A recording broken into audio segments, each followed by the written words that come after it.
CommonX. Jared and Ian. I mean, there's got to be a common sense approach to this. I mean, right? Generation X is quiet. Wait. Climate is understand knowledge we know. We're trying to be quiet anymore. We got it. CommonX. Jared and Ian. Welcome to CommonX with Jared and Ian, another beautiful podcast. What do you say, buddy? You ready to do another podcast? Yeah, let's do this again. All right, let's do this again, and maybe this time, it looks like Riverside FM is being a little better to us this time. I think I can see and hear you loud and clearly there, Jared. Good to see you, buddy. You as well. And I can hear you 4x4, 2x4, 24x7. What? All right, what was that countdown again? It was 5, 4, 3, 3, something like that. 2, 1. Yeah. Yeah. Okay, I think we got it. So we got a good episode for you today. We're going to try this again after our failure to launch last time. So we're going to talk about leadership. Jared, why don't you go ahead and introduce yourself? Wait. You are an author. Yeah. You mean the lack thereof of leadership, right? Right. Well, definitely in my case. All right. Definitely, 1,000%.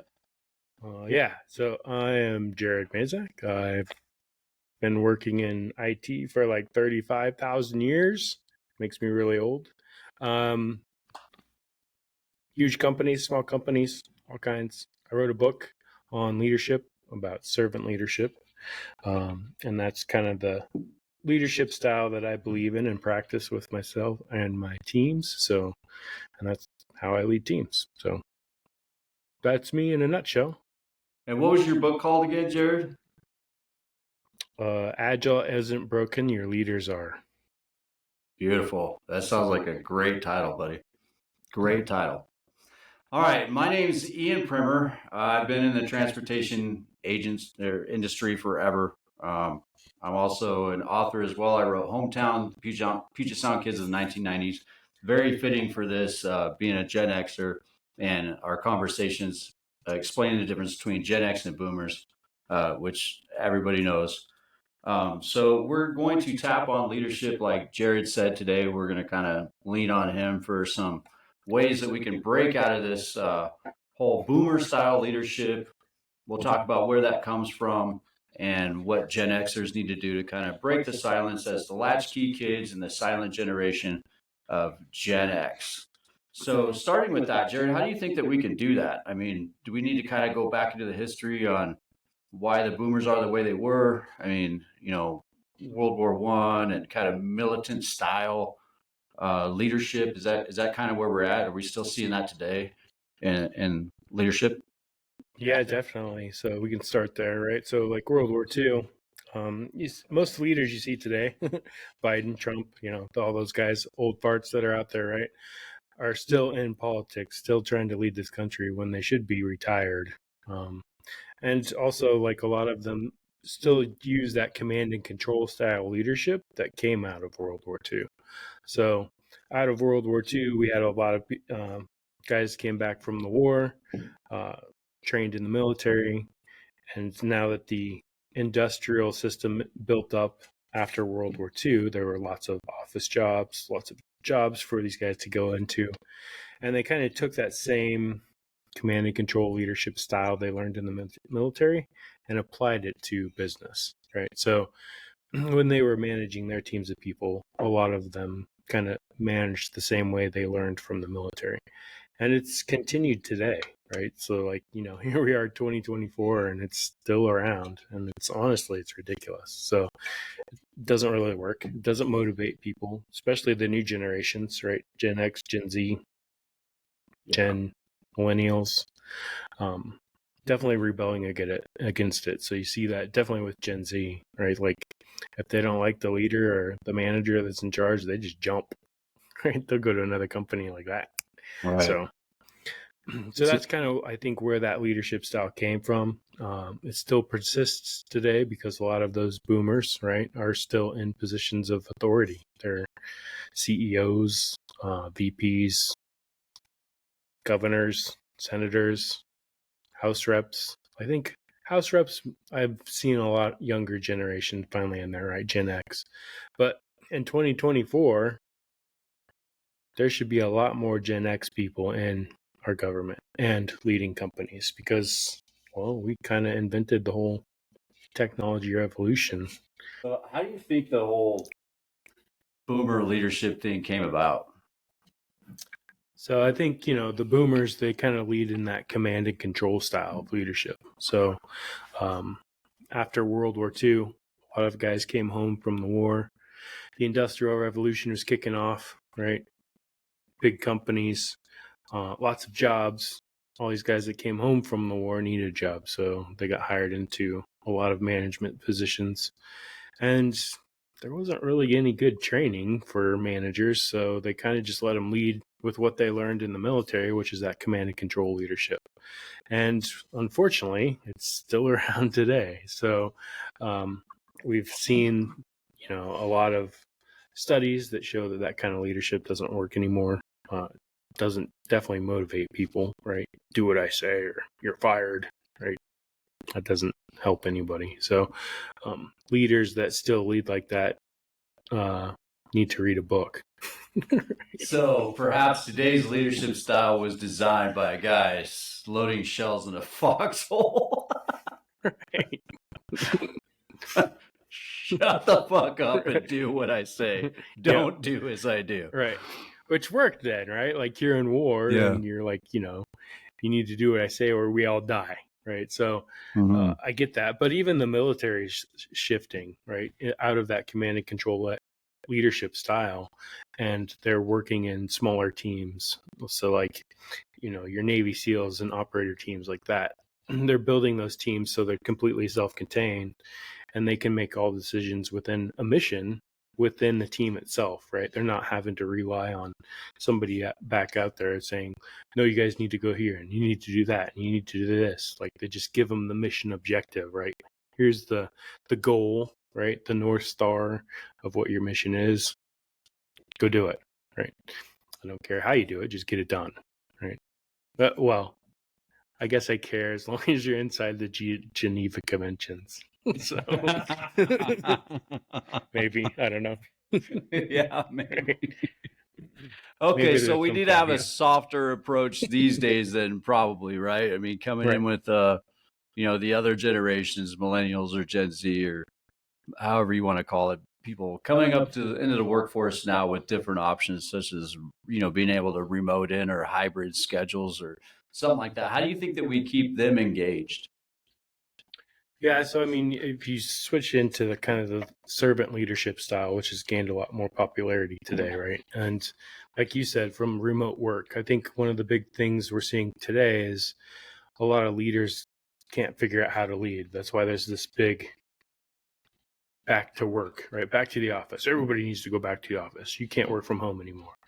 And a lot of that is because those kind of managers that are out there that are command and control want to see what you're doing, right? Making sure you're working in the office so they can walk by. But if we switch to kind of that servant leadership where we're building teams that have, like I said with the military example, right? It doesn't matter what industry you're in. You could be technology, you could be medical, whatever. As long as you're building those teams that they can answer all those questions within the team themselves to get the ultimate goal or that North Star done within the team, that's the best method, right? And that way you're making sure that the teams have what they need in order to get that job done. And your job as a leader is to like remove those roadblocks, right? Like if something pops up that they can't handle themselves, then you as the leader need to make sure that you go figure that out. And then they can just get back to work. So, and just again, trust but verify. Like, I mean, that seems common sense, but it doesn't seem all that common anymore. Right. Yeah. It's a shame because I mean, you've got the common X, I want to say, common sense aspect Right. of it. You can't just leave Susie in the dungeon in accounting anymore. You've got to stop by every now and then. And that's got to be certainly 1,000% more difficult now with remote working and Q, other than being able to just go down to the dungeon and see what Susie's up to, right? Yeah. And it comes down to setting realistic metrics for your teams, right? And making sure that they're meeting those metrics and goals, right? Like you should have goals for each one of your individual employees on your team. Like, hey, this is what we're going to do for the year, right? Like you come up with a bunch of goals. I'll come up with a bunch of goals. We'll talk about them, see how that aligns to the company's North Star, right? Like, or, the overall objective of what you're trying to do.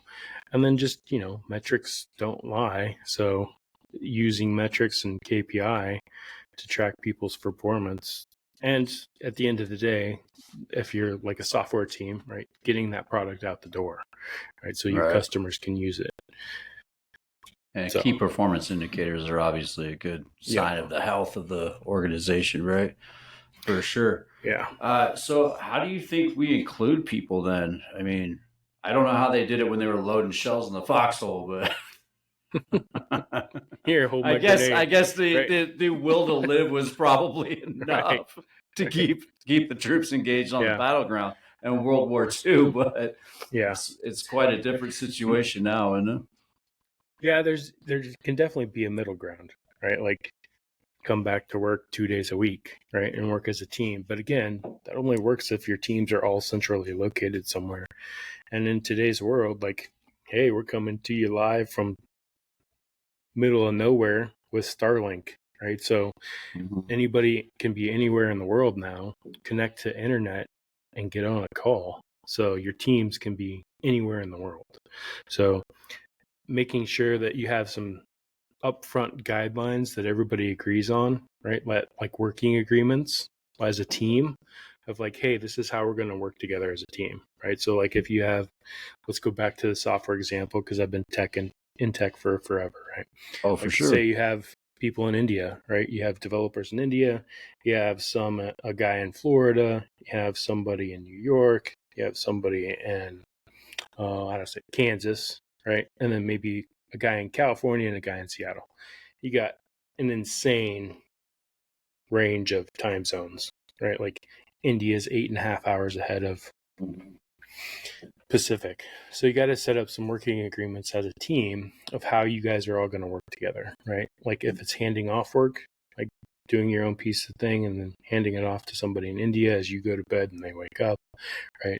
Just setting up some kind of agreement as a team so that everybody can work together. And then in the remote world, like something very big for me is cameras on, right? Like there's no reason not to have your camera turned on.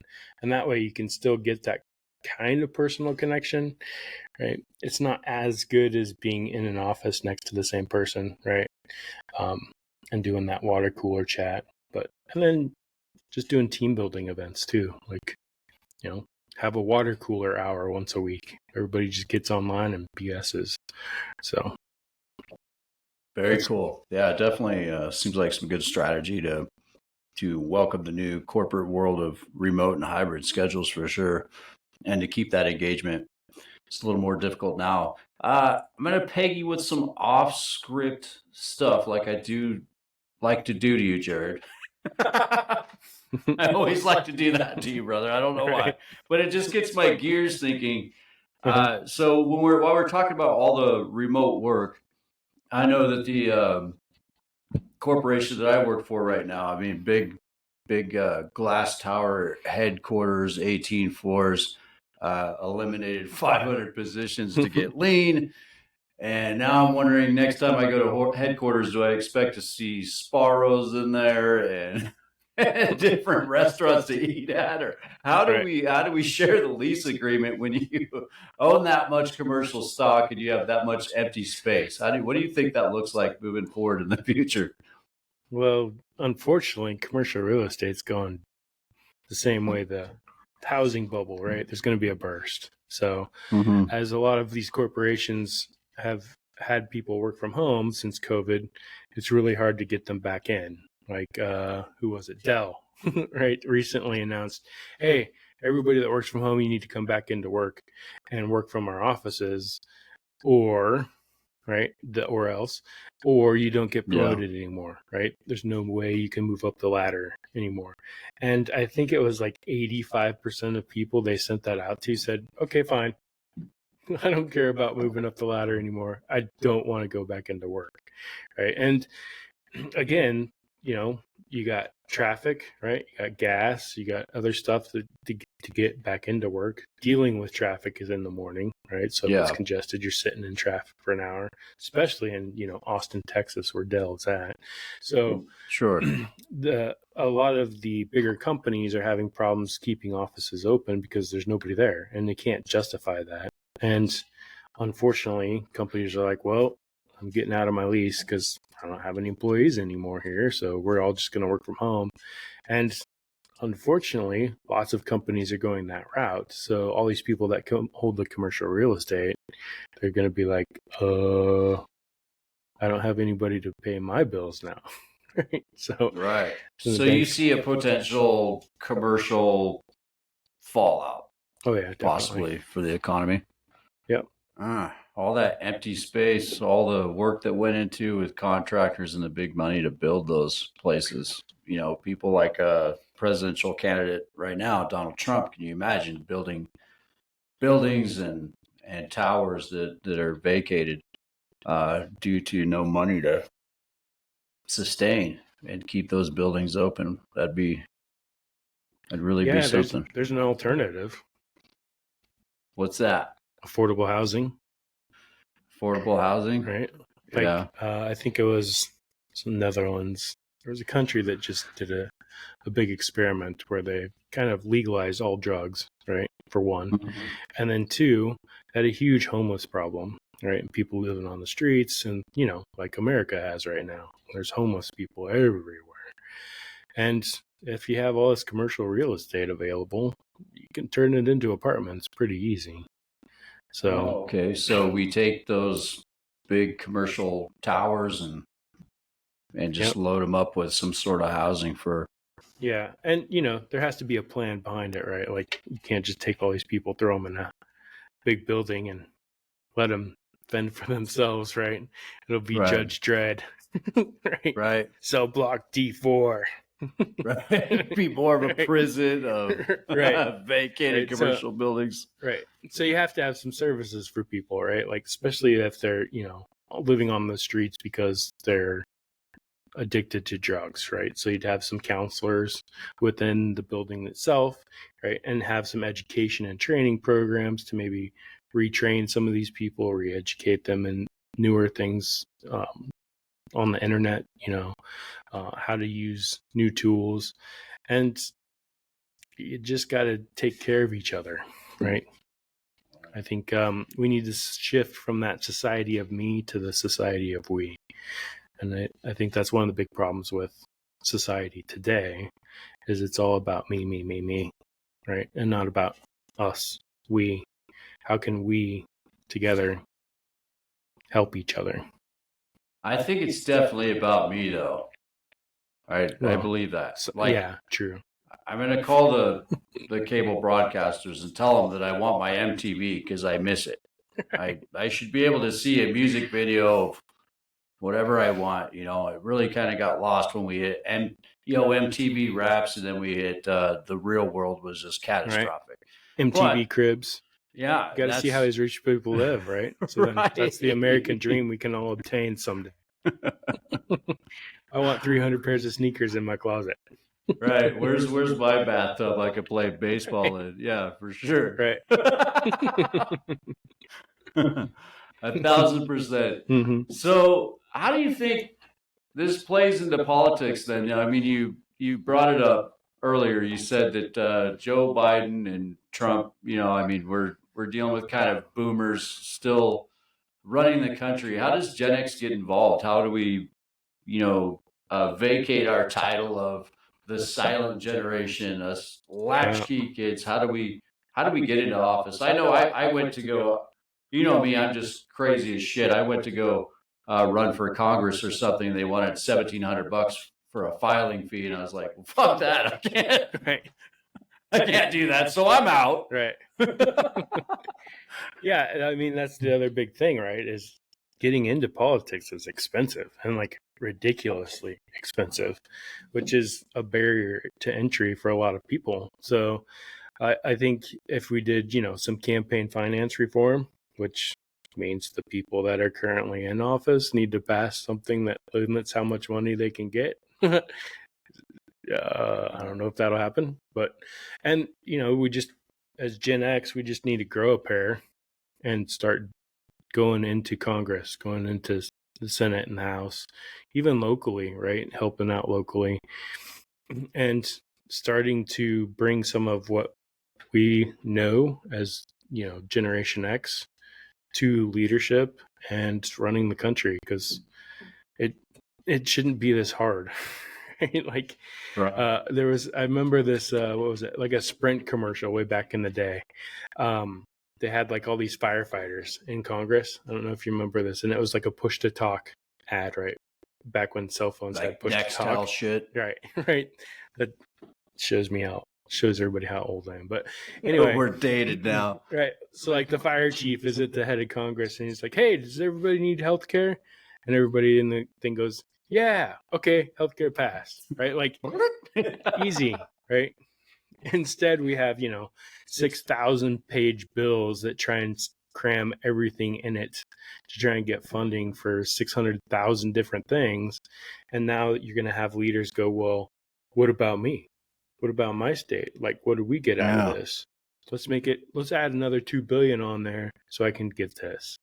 Right. And like, good example is the farming bill. Like, it was supposed to be passed in 2 years ago, 3 years ago now.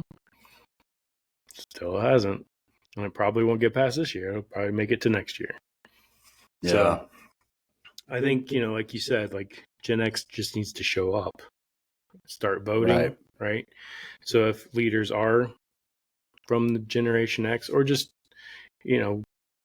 somebody that you believe is going to represent your best interests, because I think the leaders that we have now, I don't think they represent our interests. I think they represent their interests and just want to stay in power forever.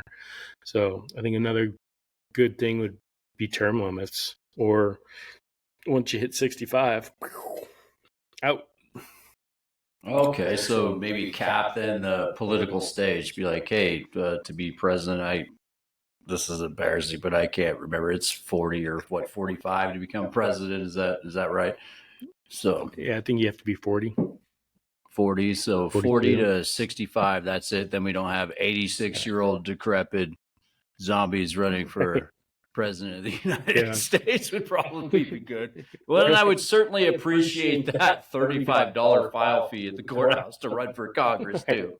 I really appreciate that. If the guys that were loading shells in the foxholes could make that happen for me, I'd be really appreciative. My wife, not so much. What are you doing now, you crazy nut? You're running for Congress? Like, hell yeah. They reduced the fee to where I could afford it now. Yeah, and I mean, you have like local elections, local debates, right? And even like state legislature debates. Let's have 30 people up there debating, So the old thing, throw everybody in there. What is that? Duke Nukem, Right. Throws a grenade in there, says, let God sort it out. Right? Grenades, and at least give us a show, some pay-per-view, just start beating the shit out of each other or something. It would be phenomenal. Or you can just make everybody wear the patches of the companies they represent, right? Like on their 3-piece suits, right? Whatever they're wearing into Congress, they Here's can have the 30 grand patch I got as an endorsement Microsoft here. And Sure, right? Let people know what your real objective is. Right. Who are you really representing? Right. Not me. Right. Because if you were representing me, this country would look a lot different right now. Right. So I don't think Patty Murray had Nikes. Like, I don't think they were in on the running shoe thing back in the day. Yeah, making shoes with a waffle iron. Very interesting. Okay, so we're facing a commercial crash. We're being led by the sergeant in the foxhole still. And we're trying to evolve into this post-pandemic phase of employment, right? And we're looking at leadership. You brought up servant leadership. I'm absolutely a proponent for that because, I mean, there's just a rule of thumb, don't be a dick, and I don't want to work for one, right? What other ways do you think that we could advance ourselves into the modern corporate era? How much time do we have in this podcast? Right. Yeah. Well, I figure on Spotify, we got to think about the guy that has an hour and a half drive to work, probably. Maybe not. We'll start maybe with the 45-minute drivers. But I mean, it's all a good discussion. And I think that's the reason why we need CommonX with Jared and Ian is to discuss these generational changes. And we are definitely taking the torch. I mean, Gen X is everything right now. It's all over the place. We were just listening to Beastie Boys before we started the podcast, and it said, enjoy your Gen X weekend. I mean, this is where we're at. It's society, 1,000%, dude. Yeah. Yeah, I think, a big thing is, we're going to have to pass some laws, right, and make some changes up top. One of them, corporations as a person, really? A corporation can be a person? Bullshit. Sure. Right. Like, that's just ridiculous. And the people that pass that is just, another workaround, right, for campaign finances to go from a person, right, because it can't be from a company. Right. So now that your company is a person, right, it can donate. And then, talking about how much CEOs get paid, right, compared to their employees. Like, it's ridiculous. Like, you can look up at any chart in the past 20 years of CEO pay versus their employee pay, right? It kind of goes like this as their CEOs are going through the roof. You know what I find interesting there too, and you know how I love to go off topic and just shoot from the hip, is AI technology. Don't you think we could write a program to be the CEO? You think we could do that? Yeah, it's funny you mentioned that because I read, was it 3-4 months ago, I think, there was a company, or actually it was a research team that created an entire company that was just AI bots. Right? So they gave them each personas. One was a CEO, one was like the CFO, one was a CTO. They had actual rank and file. Yep. And then they had a bunch of developers, right? So they told it, here's what you need to do. Like, here's your North Star as a company. Like, this is the company, right? This is what you guys need to do and develop. And it was amazing. It took them, I think, 2 days to come out with a product, right, for use from consumers. And they tracked all the decision-making process between all of the different roles. And it was cool just how, the CTO said, went back to the CEO to clarify on, what it really wanted, right? And then he communicated that down to the other AI bots, the developers, right? And then they talked to, well, we'll need more resources. So they talked to the CFO. And so the CFO said, well, we'll get more bots that are developers, right? So they hired more developers, right? And created the program. And then using AI tools and automation, they did all the programming back end, tested it, make sure it worked, and then released it. And that was within, like, I think 3 or 4 days. I'm like, that's freaking amazing. Like, good luck getting any corporation to move that efficiently today. Right. And I'd love to bring beer to that team building event and see what that looks like. I mean, yeah, we rented a public park. All the bots are here. Unlimited Miller Lite. Right. Let's see what Susie Q bought at the water cooler, the keg, next to the CEO. Sounds like discussing, diversity and inclusion or something like that. So they needed a bot named Ian in there, is what you're saying. Right. Yeah, you got to. Yeah, Gen X Ian. The monkey wrench. 1,000%. Yes, and I still want my MTV back, and I want my $35 filing fee to run for Congress. God damn it. God damn it. Right. But hey, breaking up all the Comcast and cable companies into individual things was going to make everything better. Oh, of course. Hands down. Right. Yeah. Because now instead of paying, Comcast $50 a month, we now pay Amazon, Netflix, HBO. Yeah. I'm starting to wonder, Right. if it's, should we start compiling back to the cable company now? Right. Go All back the to subscriptions are adding up. right. I need that central location where I can pay for everything and monitor it again. Right. And why am I still paying $100 to watch the UFC fight? Why has nobody stepped up and done that? Okay, so overpriced UFC fights, overpriced fees to run for public office. Right. We're saving the world, Jared. Yes. We're That's right. saving the world. But I'd say one person at a time, but I think it's one Gen Xer, possibly even a Zer, all at one time. Yeah, I think again, we all need to work together, right? Like Gen X is that current leadership; they should assume the leadership. But if I'm better than you, Jared, how do I do that? I don't know. So if you're say you're left, right, and I'm right, right. well, I'm better than you. So how do we get back to that center of common sense? How do we kill the extreme and get back to normal? Are we fucked? Are we beyond, like, we've stretched the boundaries of common sense? Sorry, man. You knew who your co-host was coming into this, buddy. Yeah, I think common sense is gone, right? Like that's, kind of why we're creating this podcast, is to try and bring that back and get back to that center, right? You can be Republican, you can be Democrat, you can be independent, you can be a socialist or whatever else, right? Like there needs to be that shared middle ground where everybody can come to talk together and talk about their ideas and be willing to have the balls to call bullshit. Like, I swear to God, some of the stuff that comes out of Trump's mouth is just lie after lie after lie after lie. Right. And they just air it. And nobody's like, oh, are you going to fact check any of that? And it goes the same with Democrats, right? They do the same thing. And that's kind of the problem with having a two-party system. It's either these guys or these guys.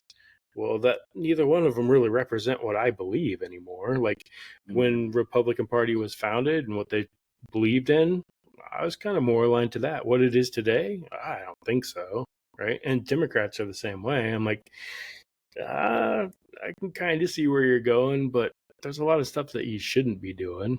But I think, again, just having the conversation, and honestly, if it was more public, right?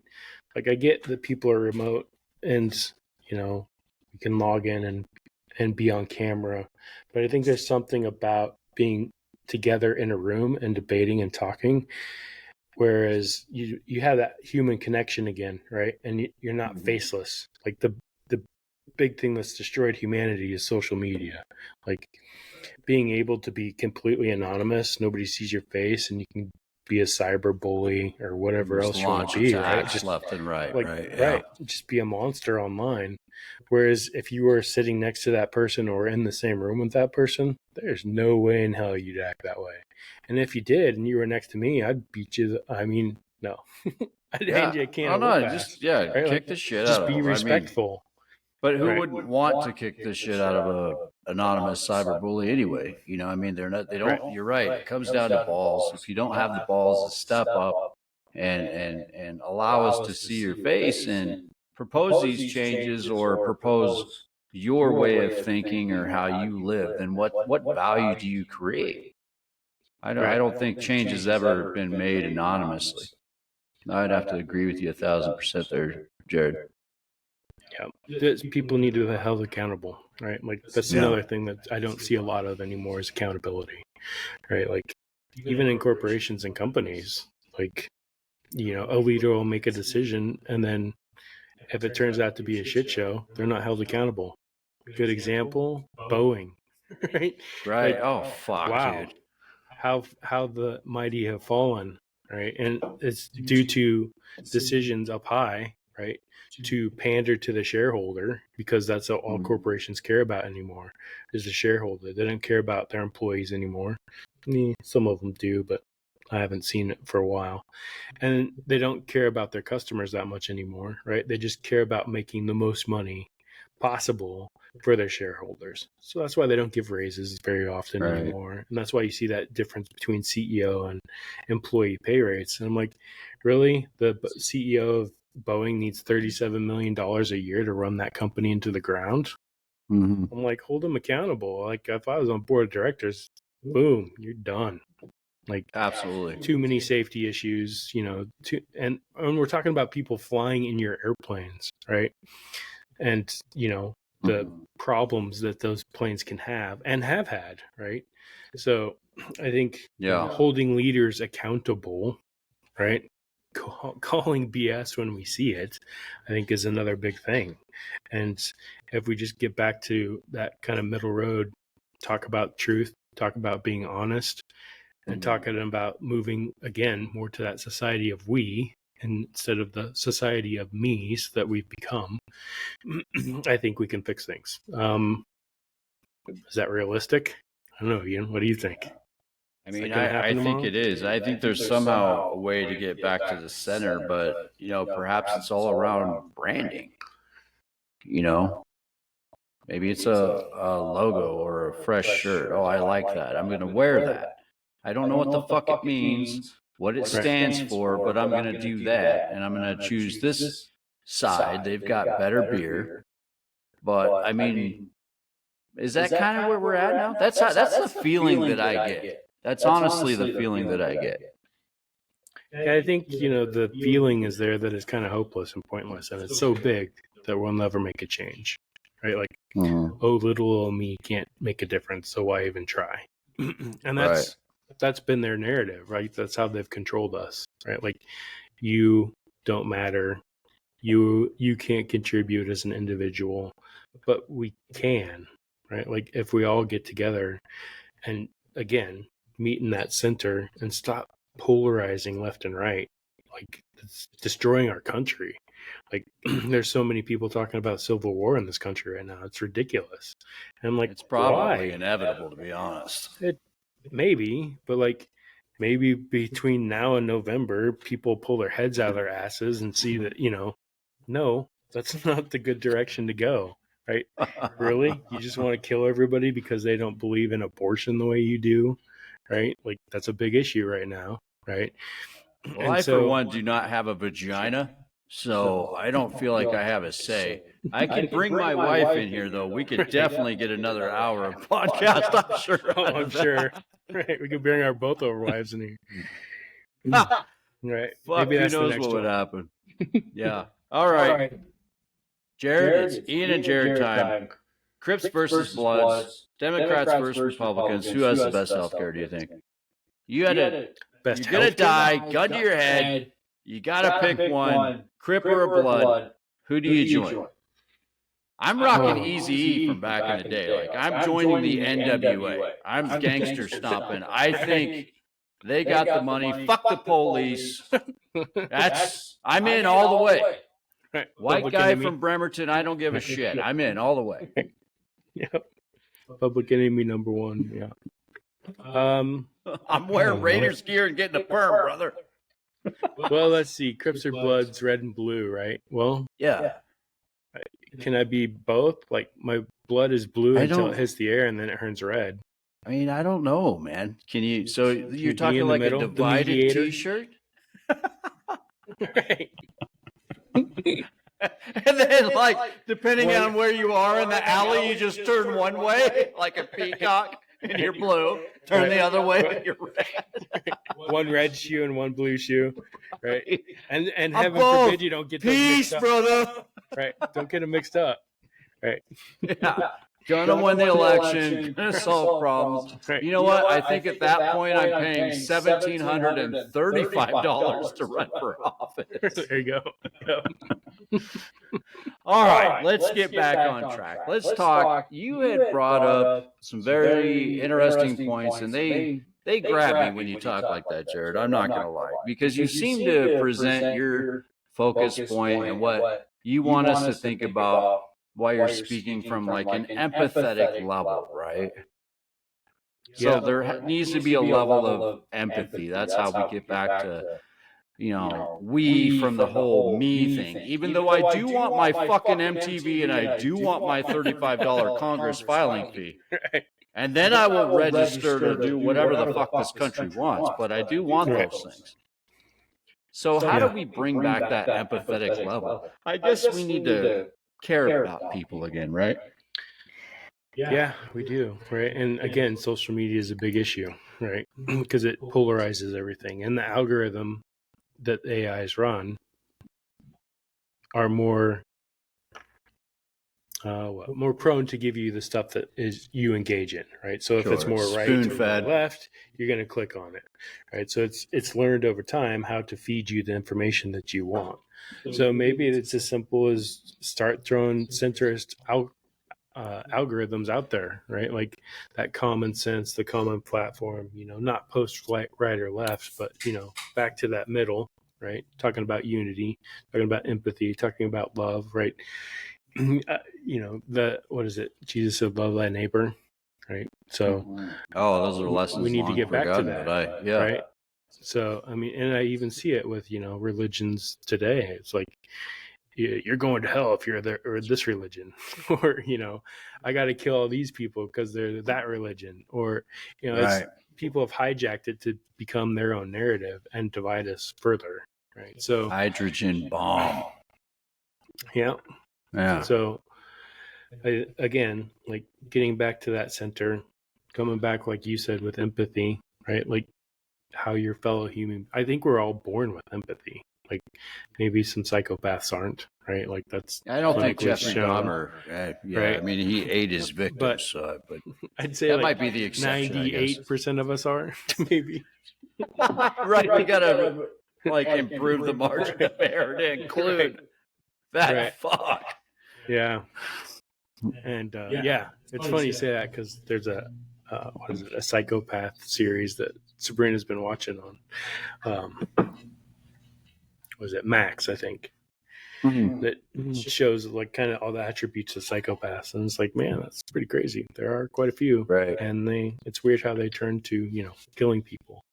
I like how the FBI started their profiling thing. It was a good start. I remember in the 80s and the 90s, and I would see it on the news, and I'd be like, holy shit, they're looking for the Green River Killer, but they just profiled me as a 13-year-old. Right. Yeah, because I'm just like in the bedroom masturbating way too much, digging into my dad's Playboys. Yeah. I don't remember killing any hookers along the Green River. Cool. Yeah. That was a mind fuck for a long time. I'll be honest. Right. I'm going to call that squirrel. It was. I tend to do that. Okay, so now perhaps maybe we get into emotional intelligence or something like that, right? Because that requires an empathetic point of view, right? That requires a little agility with the mind to kind of understand where one's personality is at and how one is perceived to how one can communicate with others. Would you agree? Yeah, definitely. And I think a big part of that is also vulnerability, right? Like being vulnerable. I think as kids, especially Gen X and the generation before us, kids were raised to be seen, not heard, right? And, we're also absolutely just like taught that crying or something like that, right, is weakness. Being vulnerable is weakness. And so it's not, right? Like that's kind of how we all get along. And, if you can share that you're vulnerable in the situation or share something, it makes other people, one, see that you're human, right? And two, they can empathize with you. So being able to have that vulnerability and not put on your armor, like Brene Brown would say in her Dare to Lead book, right? Take the armor off, being vulnerable with your teams that you lead, your wife, your kids, and just be honest and come back to leading with empathy and vulnerability. And I think that's kind of a start, right? It's a starting point where we can start to change the narrative maybe. And then again, like I said, just being honest, right? Tell the truth. Why is that so hard? Right. Like, you're either right or you're wrong. If you're wrong, that's not a big deal, right? Like, that's the other thing is, I think, I've seen this a lot in corporate culture as well, is that you can't make a decision that's wrong because you might get fired, right? There's this big culture of fear about not doing something correctly.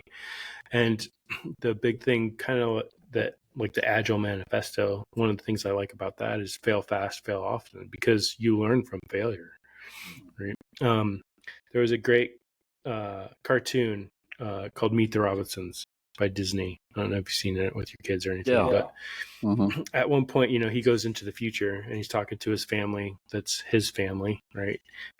He realizes it later. So spoiler alert. I say that after, but whatever.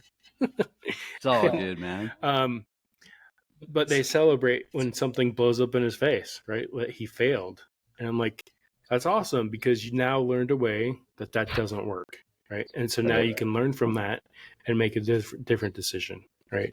And be better the next time. So we need to learn from our failures, right? And then not repeat them.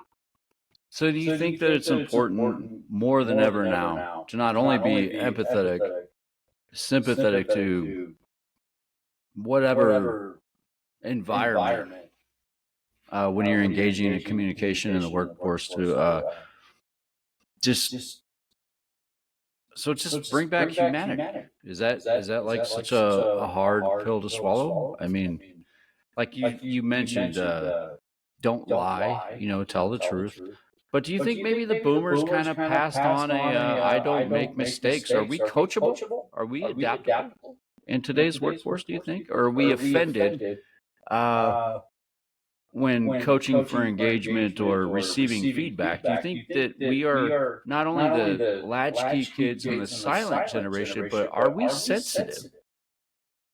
Yeah, I think Gen X is very sensitive, right? Again, like, we were raised to be seen, not heard, right? So I think there's We a got our lot of Gen fucking Xers. asses kicked 1,000%, Right. I'm sure, yeah.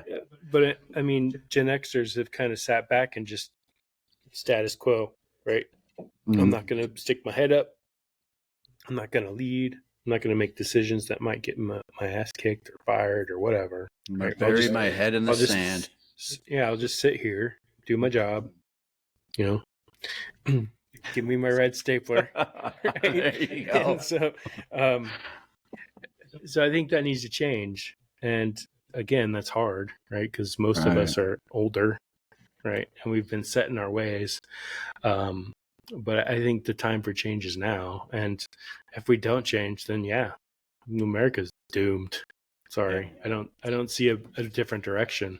Like, we need to wake up, start coming together, because divided we fall, right? United we stand. And that's kind of what the United States is for and represents for the rest of the world. And that's why people still want to come to this country, even though we're completely fucked up. Sorry, right? People still come across the borders and still want to come into America because they think it's better than where they are. And it is, well, it used to be, right? And I think we can get back there. But again, we need to be united, right? And come to that common middle ground of what's best for us as humanity, not best for me as a Republican right-wing Joe Schmo farmer in the middle of nowhere. What's best for everybody? Because if we think that way, and it'll be best for everybody, right? So then you will succeed and you will be, taken care of, as will your neighbor or as somebody else, right? And can we get there in a capitalistic way? I don't know, right? Like, I've seen people talk about UBI, right? Universal Basic Income, and because there's so many people unemployed right now, and just trying to give them some way to be able to pay their bills, and just things are so ridiculously expensive for no reason, right? Corporations are like, well, we can just jack the prices up on everything because we can, and what are you gonna do about it? Right. Well, and then you got me, right? I'm a Gen Xer. I was raised on, my father did a good job of kicking my ass. And he's my best friend now, too, by the way. Let's not get it twisted. But when I was watching TV by myself, it was Beavis and Butthead. That's the generation that I'm from. And then if I turn on the stereo on the way to high school, I'm quoting the great Eminem, "My name is." I smacked him in the face with an eraser, chased him with a stapler, stapled his nuts to a stack of papers. Those are the lyrics that I'm being fed as a high schooler, and that was cool. Like, hey kids, do you like Primus? Do you want to shove 9-inch nails through each one of your eyelids? That was my generation. And now we're in the hot seat. We can't be quiet anymore. We have to stand up, and we have to choose a political side. I'm lazy. I don't want to go left or right. I want to go right naturally because I own property. I own a home. I want my neighborhood to be beautiful. But I don't want to just not think about the people who are suffering and struggling to make a life for themselves, because the American dream was founded on that. You have the right to dream. You have a right to become somebody, but you do need the drive and the work ethic, and you need to be diligent, and you need to do something to get yourself there. And I guess my question is, Jared, if you look at the homeless population, are they doing everything they can to get there? I'm not trying to be the right-winged dickhead. I am definitely trying to play devil's advocate. That's the whole point of our podcast. Right. But how do we know? Certainly people struggle, and they face adversity, and they find themselves in a situation. Can everybody have that drive to claw their way out? And how do we know the difference?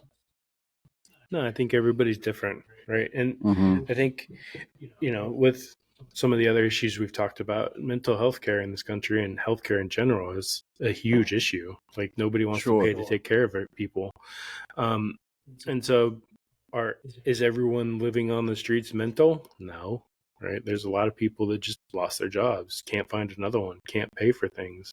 The amount of kids, 20 to 27, 30s maybe, living at home now with their parents, it's humongous because they can't afford to live on their own. It's just ridiculous how much stuff costs. And, Sure. So people are definitely living at home because they can't afford to live on their own. People are living on their streets because they can't afford a place to live, right? And again, some of them probably have some issues, but we demonize all that, right? We don't take care of them. We don't say, oh, how can I help you today, right? How can I get you off the street?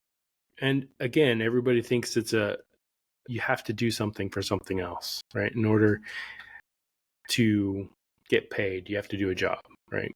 But if we're talking universal basic income, not really, right? I think everybody's like, if we just pay everybody to sit around and be lazy, that's all they're ever going to be. So universal basic income's stupid, right? I don't think so. I don't think humans are built that way. Some of them, sure, right? There will be some people that just sit there and play video games all day, right? Collect a paycheck. But you're going to be an influencer, right? Right. But at the end of the day, I think humans want to contribute, right? We need to contribute. We need to be part of the whole.